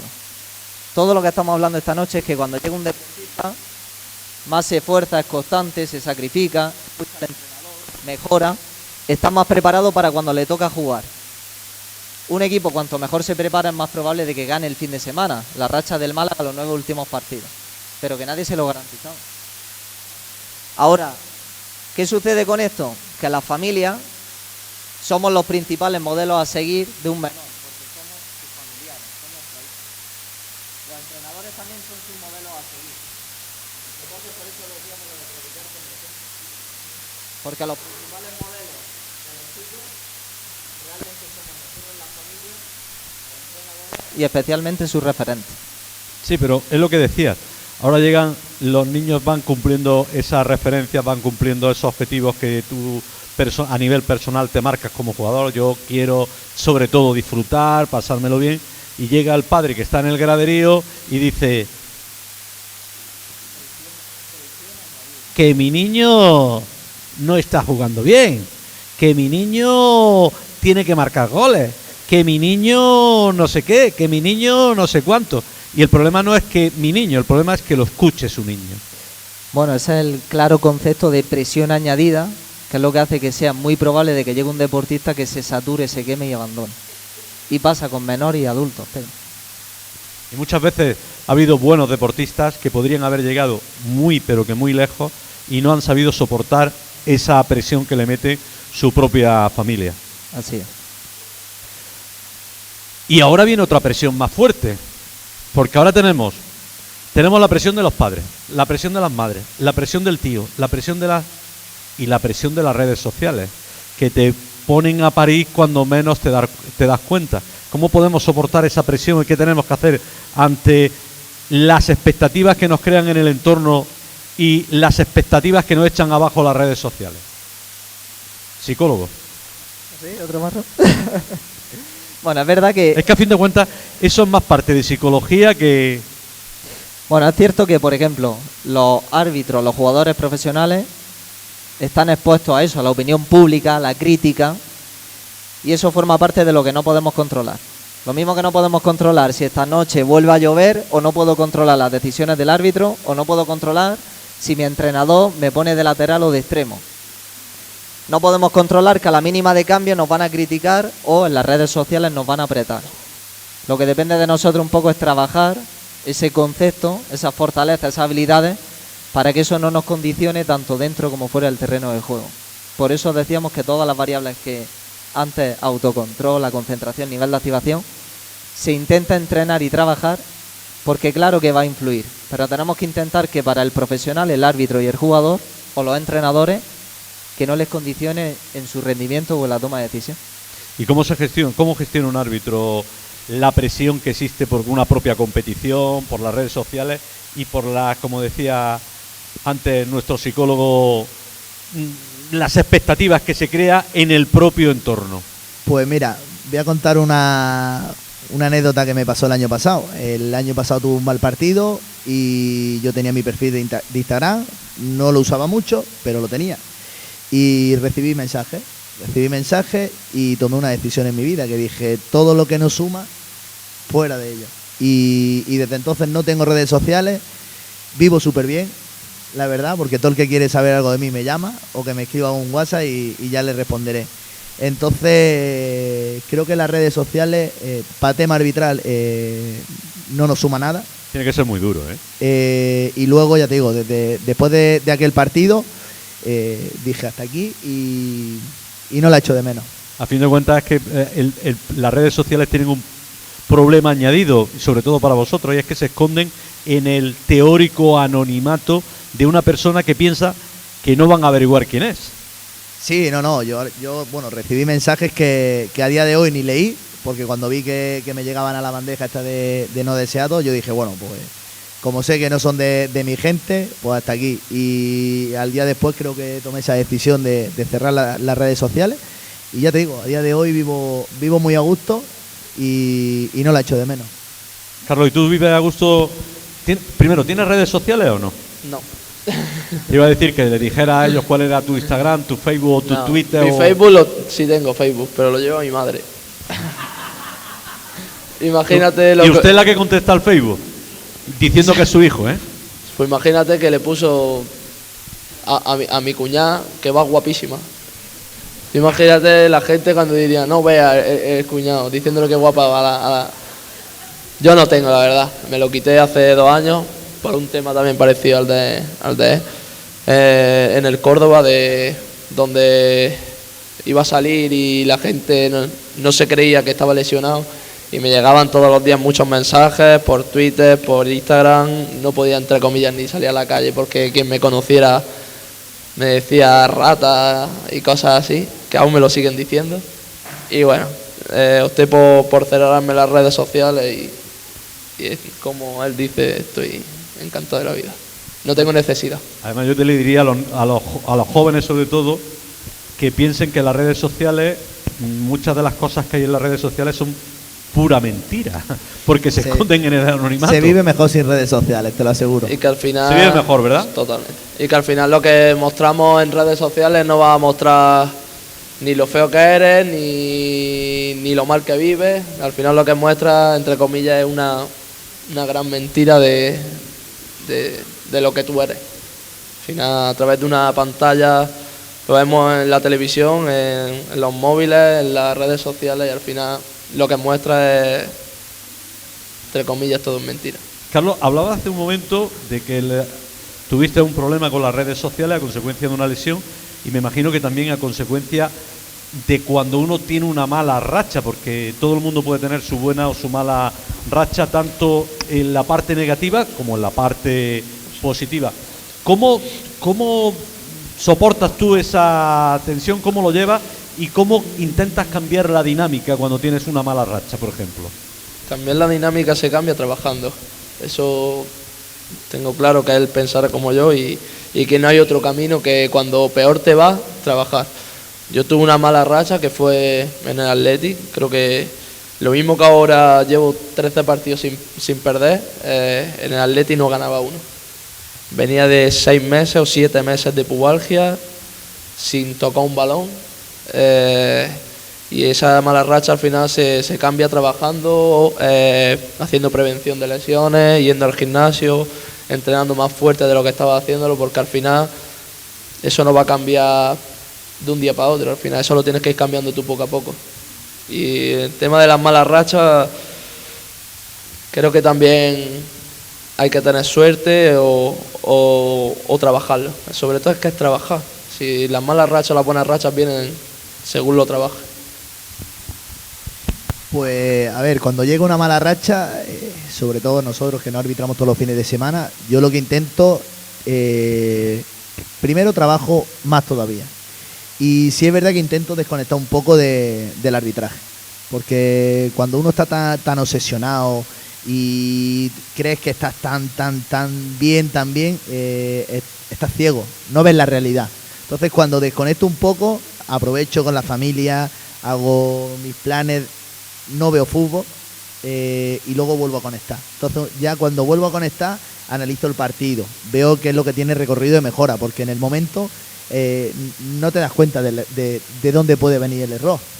Y el error puede venir de mal entrenamiento, de no trabajar la confianza, ¿no? Esa autoconfianza también es muy importante. Y yo creo que eso es lo que hago. Cuando tengo mala racha, tocaremos madera, ¿no? Para que no llegue ahora que estamos bien y bueno, disfruto un poco con la familia, que es lo que me ayuda a olvidar y resetear un poco. Y me imagino que cuando tienes... Una cosa, quiero decir una cosa. Y también con lo que ha dicho él, al final, a día de hoy, lo tenemos más normalizado, que es lo que hace Guille. A día de hoy no creo que ningún club de primera o segunda división no tenga a un psicólogo deportivo dentro, porque antiguamente yo recuerdo que cuando mi niño está yendo al psicólogo, es como que estaba loco el niño, y el niño no estaba loco, el niño estaba perfectamente. Y a día de hoy, gracias a gente como Guille, yo muchas veces recuerdo antes del playoff de ascenso segunda, pegarme 2 horas con el psicólogo deportivo, mi novia es psicóloga también, y son gente que nos apoya en el día a día y que nos dan ese autocontrol, esa tranquilidad, esa confianza en uno mismo que a veces cuando la pierdes es muy difícil conseguirla, y gracias a gente como él se consigue y se trabaja y se mejora. Ahora te preguntaré a ti, pero me gustaría, cuando tienes mala racha me imagino que la prensa ni la escuchará, ni leerán los periódicos, ni nada, ¿no? Intento no leer redes sociales, ¿no? Ni Twitter. Hablo de medios de comunicación. Instagram no tengo, pero Twitter, por ejemplo, sí lo tengo lo tengo en un perfil familiar y aprovecho para ver noticias, ¿no? Sobre todo cuando te llega el partido, para estar un poco informado, para ir metiéndote en lo que viene, ¿no? Que el fin de semana al final tiene un partido y tienes que saber quién está sancionado, quién no está sancionado, quién está lesionado, quién no está lesionado. Entonces es información que te ayuda a trabajar el partido. Cuando viene mala racha, ahora que lo ha dicho, pues sí es verdad que yo creo que una de las partes fundamentales de Guille, que bueno, hablaré un poco ya de tema personal y aprovecho, porque yo el año pasado subí a segunda división y mi familia me decía, lo primero que tienes que trabajar es con un psicólogo deportivo. Y yo, es verdad que lo veía era un poco reacio. Acabó la temporada, me senté en casa y dije, ¿dónde puedo mejorar? ¿Qué necesito mejorar? ¿Y qué profesionales necesito a mi lado? Y bueno, ya conocí a Guille. Empecé a trabajar este verano con él y es verdad que puedo decirlo, el año pasado yo tenía una presión donde había partidos de segunda división que al final no te permites disfrutar, y a día de hoy disfruto de mi trabajo, ¿no? Y yo creo que también eso es gracias a su trabajo, gracias al material que trabajamos, a esas pinceladas que me faltaba por mejorar, que me está permitiendo el disfrutar del camino, ¿no? Que es súper importante. ¿Y cómo trabaja un psicólogo ante una racha negativa? ¿Cómo trabaja un psicólogo para preparar a un jugador de fútbol, a un árbitro, de cara a esa temporada, como decía Villa? Pues fíjate, Pedro, o al menos desde mi humilde opinión, yo lo que propondría es un poco darle equilibrio a las dos caras de la moneda, por ejemplo, porque lo mismo tiene riesgo el trabajar una mala racha como el tener una buena racha y no gestionarla bien también. Entonces lo que intentamos un poco es anticipar, prevenir una mala situación, individual o colectiva, y que si ya nos vemos dentro de esa mala situación, gestionarla para luego incluso sacarle un aprendizaje y prevenirla posterior. Intentamos darle herramientas a los chicos, sean jugadores, entrenadores, o en este caso desde rol arbitral, para que intenten tratar cada experiencia, cada partido, en este caso, con el mismo equilibrio. Es decir, que sea un éxito, un fracaso controlado. Porque de las dos caras de la moneda podríamos aprender muchísimo o quizás no mejorar absolutamente nada. Por ejemplo, podemos tener una buena racha de 10 partidos consecutivos sin perder y que el equipo no mejore absolutamente nada en ese margen, y que cuando llegue un momento clave de la temporada, como puede ser un final de temporada, un playoff, no esté lo suficientemente preparado porque no le ha sacado todo el jugo ahí. Y en cambio, de una mala racha, a veces pensamos, damos por hecho de que le sacamos todo el aprendizaje, pero a veces no es así. Entonces lo que intentamos es construir un pensamiento crítico, el cómo luego analiza un jugador, un árbitro, un entrenador, y que les traiga todos los detalles independientemente de esas experiencias que tengan. Y se le dan herramientas específicas y estrategias para eso. Nos quedan tan solo Pues 2 preguntas por mi parte que realizar y posteriormente aquella persona que lo desee podrá realizar la pregunta que considere oportuna a las 3 personas. Pero me gustaría, hemos hablado de familia, hemos hablado de jugadores, pero nos falta un apartado muy importante que también son los técnicos y los directivos. ¿Qué consejo le daríais vosotros a los técnicos y a los directivos, sobre todo con esos chavales pequeños que están en proceso de formación? Guille, te ha tocado. Pues Pedro, yo lo que le propondría, por ejemplo, a los clubes, ¿no? Muchas veces esta reflexión sale. Es decir, la metodología de un club o el objetivo que tenga es respetable, pero es hacerle ver de que depende del camino que cojan puede tener más riesgos, más beneficios. Tú has dicho en la formación integral de los menores, que va muy al hilo del objetivo que tenemos todas las familias, ¿no? Para nuestros menores. ¿Qué sucede? Que yo lo que le plantearía a un entrenador es lo siguiente. A veces la motivación de un entrenador puede orientarse de 5 maneras diferentes, Pedro. Una de ellas es que yo, por ejemplo, priorizo que el equipo alevín del Albuñol que mejoren deportivamente y extradeportivamente, que eso es lo que todos queremos. Otro tipo de motivación muy rápido sería, yo priorizo el resultado por encima de que los chicos mejoren. Por ejemplo, si hay 3 jugadores alevines que no juegan en toda la temporada porque yo tengo que ganar la Liga de Almería o de Granada para ir al Campeonato de Andalucía, lo siento chavales, pero no juegan, porque yo priorizo el resultado por encima del proceso. Otro tipo de motivación, un tercero, Pedro, sería, yo entreno al alevín del Albuñol, pero no renuncio a entrenar al equipo senior, pero este año, 2025-2026, yo tengo claro que estoy entrenando a alevines y les exijo acorde a la categoría alevín, porque muchas veces intento tratarlos como si fueran profesionales, o les exijo como si fueran por ellos. Otro tipo de motivación muy rápido, Pedro, sería de, yo voy a intentar hacer una buena temporada en el Albuñol, sacar un buen resultado, me da igual que los chicos estén quemados, mejoren o no, para yo dar el salto a que me fiche un gran club. Y otro tipo de motivación sería, Pedro, decir, bueno, yo entreno al alevín del Albuñol por la pasta que me paga el club al final de mes, que los chicos ganan, bien, que no ganan, bien también, que mejoran, bien, que no, pues bien también. Ahora, todos los entrenadores me dirían, ostras, Guille, si tenemos los 5 tipos de motivación, ¿no? Es decir, entrenamos por el incentivo, para que los chicos mejoren, queremos ganar, ya, pero todo depende de qué tipo de motivación prioriza. Cuando tú pones esos 5 tipos de motivación y los escalonas, depende del que ponga arriba, tiene más beneficios o más riesgos para la salud mental y la formación integral de un menor. Y esa es la reflexión que yo le plantearía a los cuerpos técnicos y a las directivas. Pues yo creo que los cuerpos técnicos sobre todo son los padres futbolísticos, ¿no? Y son el claro ejemplo de los niños. Entonces, todo principio que el entrenador le pueda enseñar a los niños, sobre todo en edades de prebenjamines, benjamines, yo creo que son el aprendizaje que se van a llevar para el día de mañana. Nos tendremos que centrar más en lo extradeportivo, que yo creo que es lo deportivo. Lo deportivo a veces nos obsesionamos y buscamos solamente el éxito, el resultado, el golear, pero yo creo que hay principios más importantes que el simple resultado de un partido. Yo lo único que les diría es que al final entre ellos se cree un buen grupo, ya sea de compañeros o de amigos. Yo voy a poner un ejemplo, creo que este año, bueno, los 2 años que llevo en el Málaga, creo que se lo he dicho antes a Villa, que tenemos un grupo espectacular. Espectacular, nadie se lleva mal con nadie, no hay problemas dentro del vestuario, y eso al final hace que cuando tú estés jugando dentro del campo, tú veas a tu compañero y si tienes que hacer un esfuerzo por él, lo vas a hacer, porque al final no lo tienes como un simple compañero, sino lo tienes como un amigo. Entonces hace que entre ellos se esfuercen más y eso también haga que mejoren en el tema de personal, creando vínculos entre ellos y también en el tema deportivo.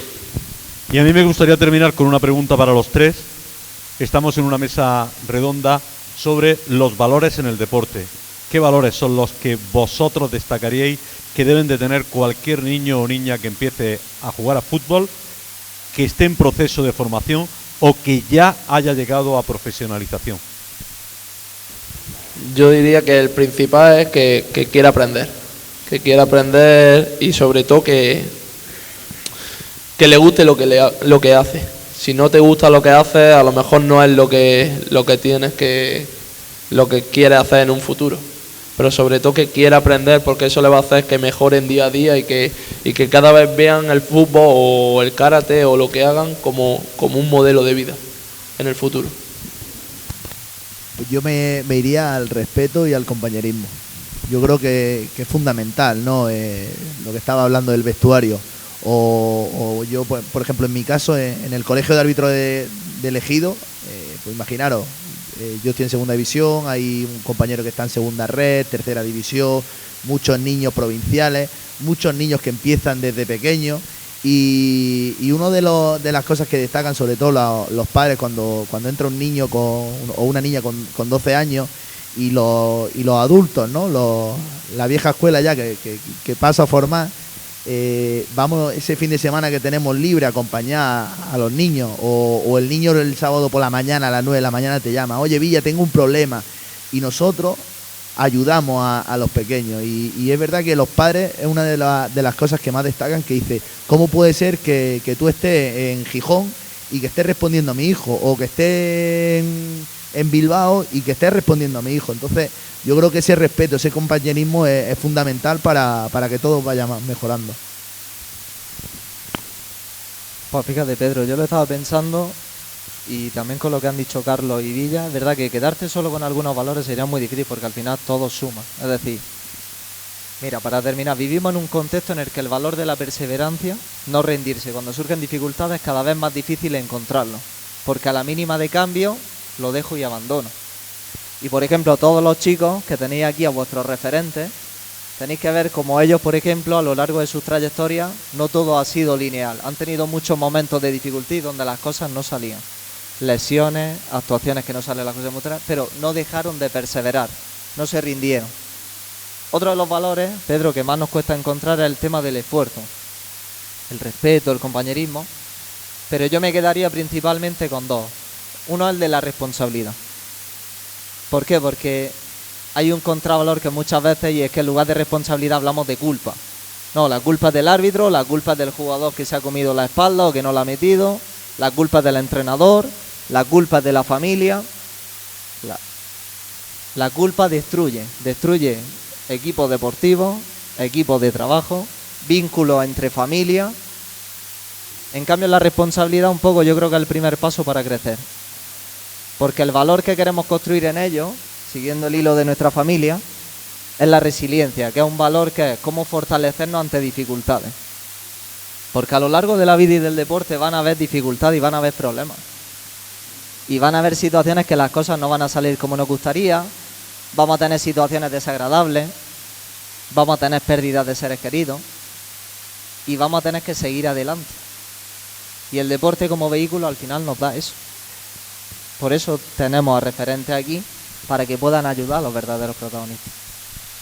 Bien, pues le toca a ustedes hacer alguna pregunta. Yo no sé, desde aquí no vemos si levantan la mano o no. Ah, allí hay una persona. Sí, bueno, a medias. Preguntarles que, como se ha mencionado, que muchos niños abandonan, quería que ustedes cuatro dijeran que si alguna vez durante vuestra carrera habéis dicho: no, hoy se acaba, termino. Y si lo ha habido, ¿qué os ayudó a salir de ahí, de este momento? Voy a empezar yo. Yo sí lo he dicho muchas veces, pero no muchas, muchísimas veces. Por diferentes circunstancias he dicho: esto acaba aquí, yo lo dejo. Bueno, ahora no puedo decir que lo dejo porque es mi profesión, ¿no? Y vivo de esto. Pero muchas veces lo he dicho, lo he pensado. Pero gracias al apoyo que he tenido de familiares, de amigos, de compañeros, ellos son los que en un momento dado te dicen: deja pasar, son circunstancias, son momentos, son épocas, no te preocupes, que todo pasa. Pero que sí, y futbolísticamente, que tuve oportunidad de jugar a fútbol, también lo pensé muchas veces y me ayudaba pues mis compañeros, o el pensar, como decía Carlos, si lo que tengo que hacer es esforzarme más, trabajar más, ir más a los entrenamientos y pensar que si no he metido el gol, en el próximo a lo mejor lo meto. y si no, que lo meta otro. Pero que sí, que pasa muchas veces. Yo creo que nunca me lo he planteado, pero porque yo creo que mi amor al fútbol era mayor que eso, la verdad. Nunca me planteé dejarlo. A lo mejor cuando me pegaba 1 hora y media, pues decía, pues no tengo ganas, me prefiero jugar con mis amigos en el pueblo. Pero al final creo que cuando estás en esa situación, creo que prioriza estar en esas canteras y aprender que a lo mejor venirte al pueblo y quedarte aquí. Pero bueno, creo que nunca lo he planteado dejarme el fútbol. A día de hoy, si algún día lo dejo, pues seguramente me meta en los veteranos del Albuñol o donde esté, la verdad. Bueno, pues yo creo que a final de temporada siempre uno quiere ascender de categoría, ¿no? Yo nunca he llegado a pensar voy a dejarlo, porque mi motivación siempre, ¿no?, de poder estar en partidos de primera división de cuarto árbitro estos 10 años que he estado en segunda B, por supuesto me lleva alguna desmotivación y algún fracaso. De decir, este año pito playoff, tengo la ilusión de que he hecho buen año y creo que voy a tener una recompensa. Y está un par de días jodido. Pero la temporada oficialmente siempre empezaba el 1 de julio y mi cabeza decía, hoy estoy mal, mañana empieza mi temporada. Es decir, si el día 24 de junio, que habitualmente salen las listas oficialmente de los movimientos arbitrales, el día 24, noche de San Juan, lo pasaban mal, sí, y a lo mejor esa noche no cenaba. Pero al día siguiente yo decía, hoy empieza mi temporada, porque no ha sido, pero el año que viene va a ser. Y bueno, pues yo creo que a base de constancia pues he tenido mi recompensa, ¿no? Esa recompensa de poder estar arbitrando partidos de segunda división, de no solo, como he dicho antes, de estar de cuarto árbitro en los partidos que están en primera, que he hecho más de 50 partidos en primera división.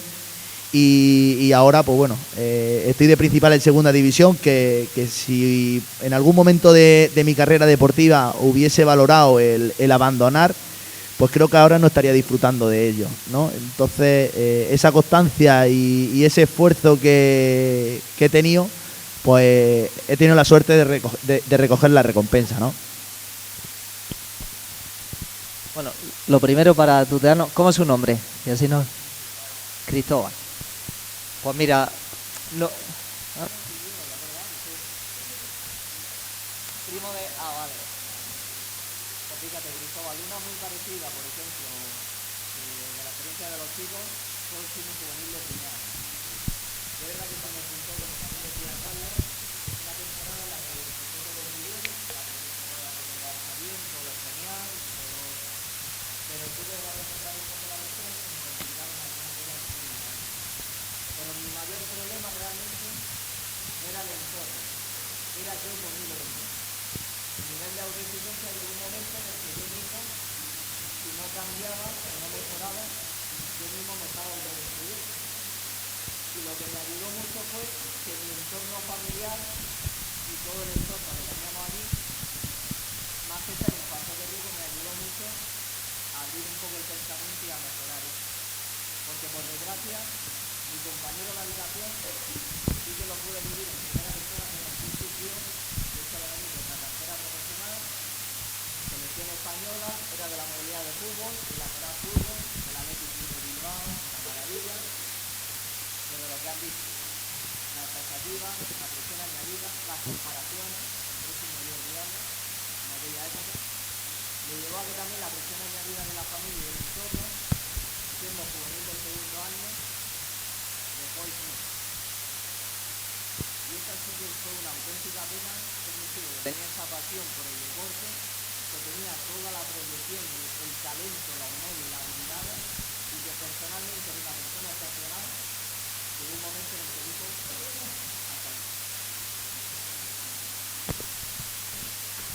ahí. ¿Alguna pregunta? Aquí.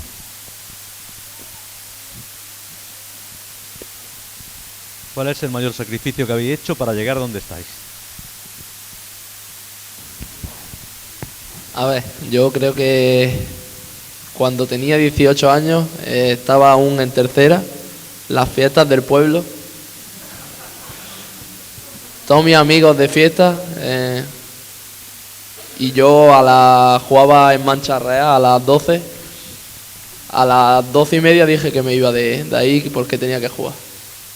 Y estaba en tercera división, es decir, que no estaba como estoy ahora, y mi responsabilidad, que es lo que decía Guille, y mi ganas por jugar al fútbol, me dijeron que me tenía que ir de ahí, y todos mis amigos se quedaron disfrutando de las fiestas y yo estaba en mi cama, tranquilito, hasta las 8 de la mañana, que me iba para Motril. Una pregunta, ¿ese partido lo ganaste y lo perdisteis? 0-0. 0-0. Con lo cual, te salió bien. Sí, no, por lo menos puntuamos. Bueno, pues yo creo que uno de los mayores sacrificios al final es los eventos familiares, ¿no? El BBC, bodas, bautizos, comuniones, bodas de amigos incluso, que el año pasado se casó uno de mis mejores amigos y por desgracia tenía partido. O por suerte, porque si hubiese estado, pues a lo mejor me hubiese emborrachado, ¿no? Pero no. Me tocó partido y no pude asistir a la boda de un amigo. Y creo que al final esos eventos, ya no solo en amistades, sino también en familia, comuniones de sobrinos, días importantes, días que al final, por desgracia, no se volverán a repetir. Y a base de ese rechazo y ese sacrificio, pues uno está trabajando y se está dedicando a lo que más quiere, que es el arbitraje. Pues compi, te digo cuál ha sido el mayor sacrificio que he tenido que hacer yo. Pues mira, cuando tenía 15 años, coger las maletas e irme a 800 kilómetros de mi familia y aguantar en el día a día. ¿Sabes por qué? Porque cuando llegue ese momento yo no era consciente de lo que era no tener a mi familia detrás de esa puerta. Y lo pasé bastante mal. O sea, la añoranza, la melancolía que yo tuve y que luego sigues teniendo cuando eres adulto, porque luego te vas y sigues teniendo esa cosilla. Pero el aguantar el día a día y que cuando vienen todas esas dificultades y te viene la duda, el venirte, yo creo que fue un poco el mayor sacrificio, porque lo echaba un montón de menos. Y a veces ahora que somos pequeños decimos, no, mi padre, mi madre, vaya chapa, ¿no?, que me están dando, me tienen agobiado y tal. Pero son de los más valiosos que tenemos. Y cuando sabemos que no están detrás de esa puerta, cuesta bastante. Es que una de las ayudas más importantes. ¿Alguna pregunta más? Venga. 2. Era una...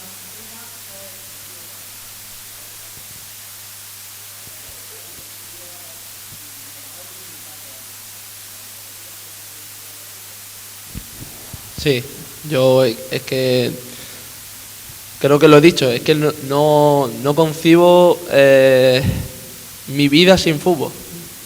Los otros días, por ejemplo, me senté a las 2 de la tarde comiendo y acabé de ver fútbol a las 11 de la noche. Y mi novia me estaba diciendo que cogiera a la niña, que vamos, y es que que para mí el fútbol es todo. Al final no sé si acabaré de entrenador, de director deportivo, no lo sé, pero mi vida va a ir ligada al fútbol siempre.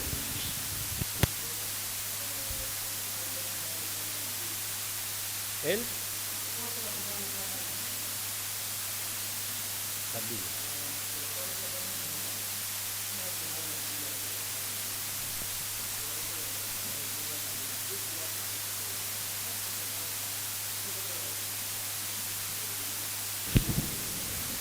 Yo es que llega un momento en el que ya cuando a lo mejor de pequeño sí te molesta más o tal, pero ya de grande es que creo que le da cero importancia a que te critiquen o no te critiquen. Al final creo que cada uno tiene su vida, tenemos nuestros problemas cada uno y sabemos qué vida llevamos cada uno, y ya es que la envidia creo que también la he sabido llevar de una manera o de otra y a mí no me molesta, ya la llevo como algo más de mi vida. Yo sinceramente no le doy importancia. Cuando escucho comentarios que no me aportan nada, intento pasar desapercibido. Directamente como el que va por la calle y no escucha nada, ¿no? Pues igual. No le doy porque es pérdida de tiempo. Y como es pérdida de tiempo, el tiempo es oro, pues lo siento mucho, pero no le doy importancia porque sé lo que me ha costado llegar, ¿no? Sé lo difícil que está, no solo llegar, sino estar en segunda división, que al final lo que hablaba con Carlos. Los jugadores, hay 22, 25 licencias por equipo, ¿vale? En el arbitraje estamos 22 árbitros. En segunda división, 20 en primera, 60 árbitros en primera federación. Entonces, es difícil llegar, pero es más difícil mantenerse. Entonces, como yo sé el trabajo que tengo y lo que me ha costado, entonces no pierdo el tiempo con esos comentarios de envidia. Yo, por ejemplo, esto es una parte que al final no se puede controlar y que entiendo que a cualquier persona que le suceda, que puede ser desagradable, que no gusta, pero al final yo creo que la reflexión que tendríamos que hacernos siempre de para adentro sería, bueno, me gustaría a mí ser también así. Entonces es cuestión de intentar no entrar en eso. Es lo que yo intentaría proponerme como persona. Porque si yo también genero o me corrompo por esa envidia, al final estaría entrando también en ese nivel que realmente como persona no me gustaría ser así. Pero bueno, es cuestión de aceptarlo y, como dicen los chicos, de darle naturalidad y ocuparse de lo que buenamente quieras hacer o cómo tú como persona te quieras desarrollar.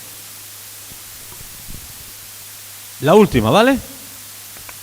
Por allí al fondo han levantado la mano, no sé si para preguntar o para hablar con el de al lado. ¿Alguna pregunta más? Aquí, venga.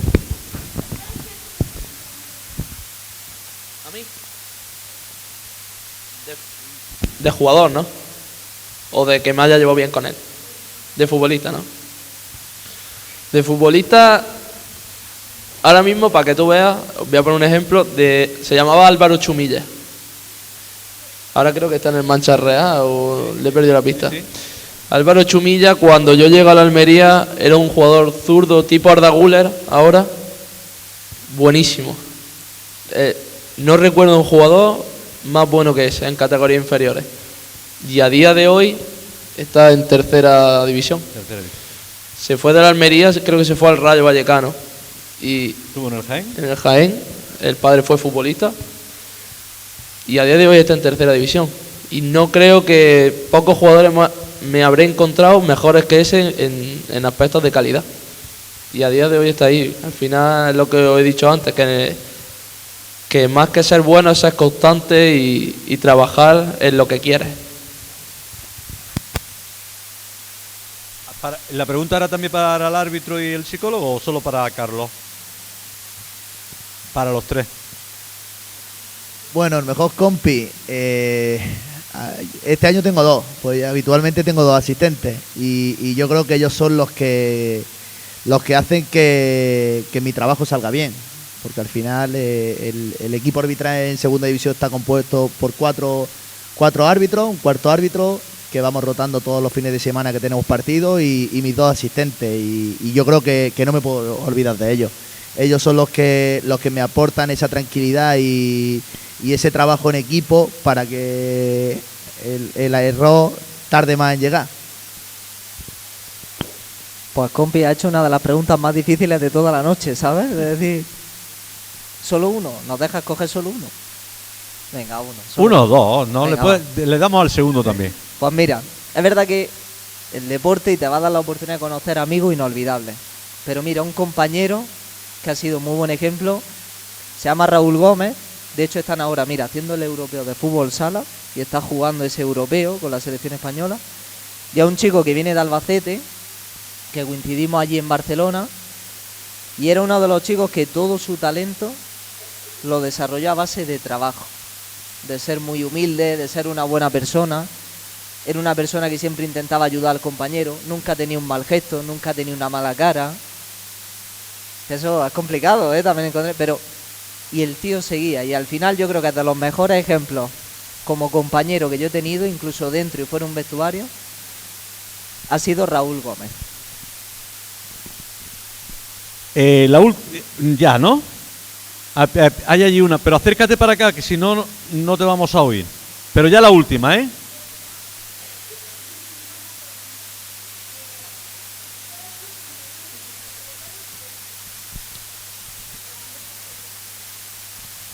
Eso es muy fácil, ese es el ascenso. Sí. Eso es algo que es difícil de olvidar, y más de la manera en la que fue. Corre, corre, corre, corre, corre, corre. Pero ya la última, ¿eh?